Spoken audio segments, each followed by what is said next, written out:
Can you survive the fight? Hey everybody, this is Michael with Asymmetrical Preparedness. And this is one of the topics I want to talk about today.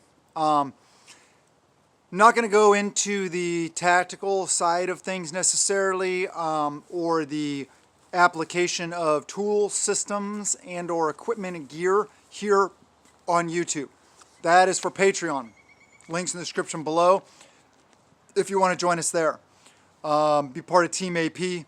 Support the channel. We're viewer supported by you guys. It's how it enables us to be able to do this, to buy equipment, to be able to film, and just fully support our ability to keep providing free content for you here on YouTube.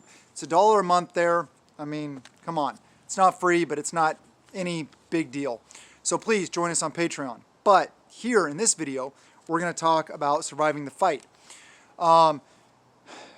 Some of the biggest aspects of surviving the fight is training, of course, being able to properly employ whatever systems you have, but the real key to surviving the fight is up here. It's your mental aptitude, your proficiency, your never give up, never say die attitude. That is the number one thing that will help you survive the fight. Along with that, though, is physical fitness. The more fit you are, the harder you are to kill. It's just a fact. So, fitness is key. So I ask you guys to please work on your fitness. Even if you're not one of these people out there that's going to be running and gunning and needing to survive the fight all the time. Well, even then, it won't be all the time.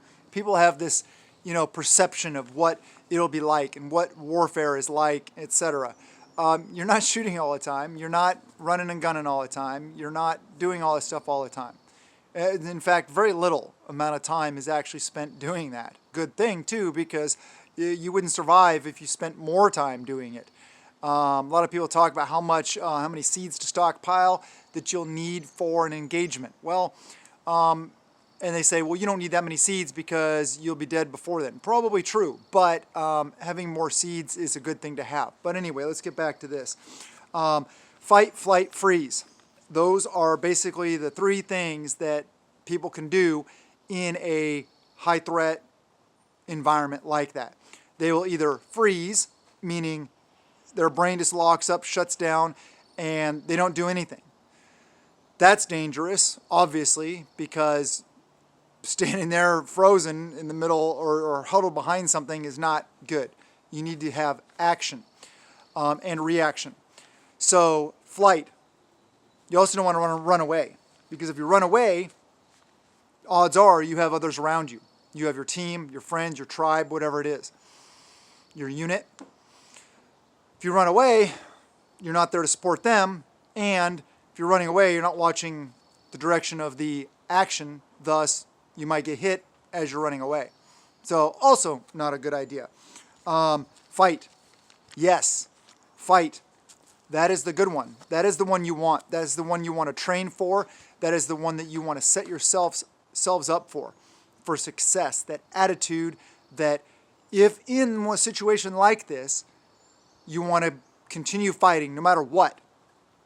If you're slightly injured, moderately injured, gravely injured, you still, most of the time, can do something to aid in that fight. You can't just quit. It's one of those things, you quit, then your odds of survival just drastically decreased. So, fight is the good option. Let's talk about aggression. Aggression has a lot to play in this topic. People talk about, especially in like CQB, the whole overwhelming force, violence of action. Those are very important, especially in that environment, because you can really throw somebody off mentally if you are you speed and violence of action, meaning aggression. These are things that you need to train on, though. It's not just an automatic thinking, oh yeah, you're going to be Rambo running in. Not. Aggression can be your best friend. Could also detract if you allow emotion to come into that aggression. Emotions, you got to leave them out. And there's no room for emotions. You need to rely on your training, your mental capacity, your skills, your equipment, and aggression. And up here, the best tool in the fight, your ability to adapt and overcome a variety of situations. Because you never know what's going to be thrown your way. There are so many different ways that things can go down that you cannot train for every single one of them. Even if you're a full-time special operations operator, there are still situations that you're going to be faced with that you have never trained before. Semper Gumby, always flexible. You need to be able to adapt and overcome on the move. You need to think quickly. You need to react quickly, but not just quickly. You need to react and think quickly in an effective manner. Because just thinking quickly and doing something stupid isn't good either. Situational awareness. You need to be aware of what's around you. If you're not aware of what's around you, then somebody may get the jump on you. Always keeping your head on a swivel. That's where that term comes from, which is always looking around, being aware of your surroundings. In different situations, you can do that differently. If you're in a store and you want to be situationally aware, you don't want to be like,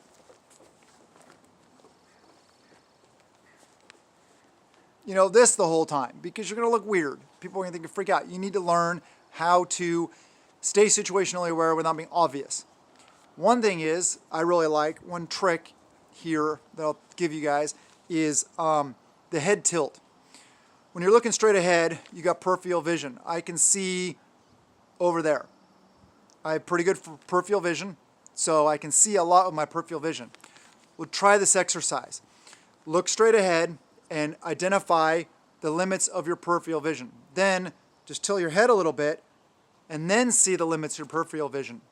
You can see a lot more. Just a nice little head tilt, and my peripherals pick up another probably 10, 20 degrees-ish. So that's a good trick. So it's real easy, and if you're looking down, it's not obvious that you're looking around. So you can look kind of down, kind of turn like this, act like you're looking at your cell phone or looking at your watch or something like that. You can look down like this and use your peripherals without being obvious and staying situationally aware. So that's really important. Muscle memory. That's why we train, so that everything's ingrained. It's an automatic response. The more you train effectively and properly, your muscle memory, you'll get there through thousands of repetitions. If you want to practice draw, loads, movement, any kind of tactics like that, repetition. But you got to make sure that you're doing it correctly in the first place. That's where proper training comes in. Get yourself some proper training. That is money well worth your time and effort. Much more than buying a fancier tool or more seeds or better gear. Training should take precedence over all of that. You got to have a good starting point through proper training, so then you can practice on your own. There's training, which is when you're learning something, and then there's practicing what you learn through repetition. Very important. You need, if you really want to survive a fight, you got to learn to be comfortable when you're uncomfortable. Used to getting outside your comfort zone. Embrace the suck. Popular military term. Comfortable when you're uncomfortable. Cold, wet, in pain, sore muscles, tired, all those things. Hungry, thirsty. Yeah. You need to be able to push yourselves through all that and continue to be effective.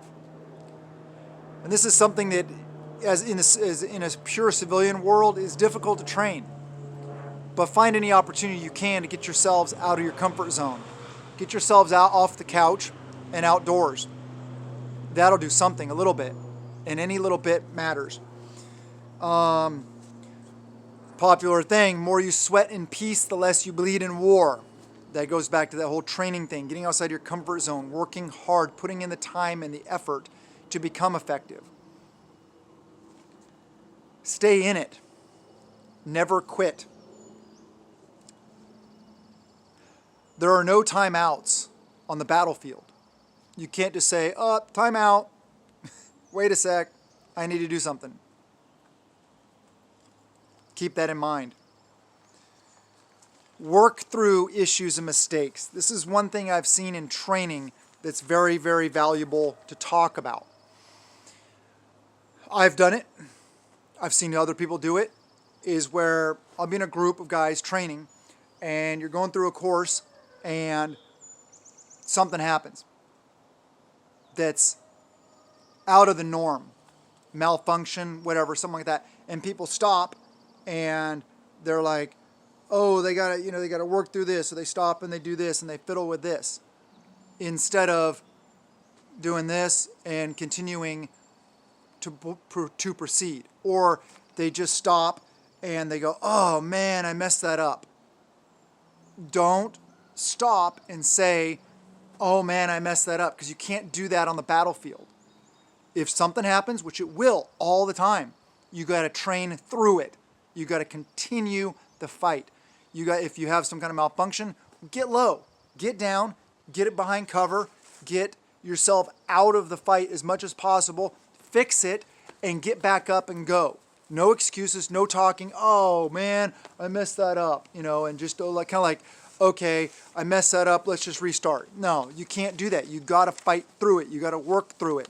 So that's another valuable thing to cover. So please get out there and train, subscribe, hit that thumbs up, ring the notification bell for all, share the videos, comment, but mostly get out there and train.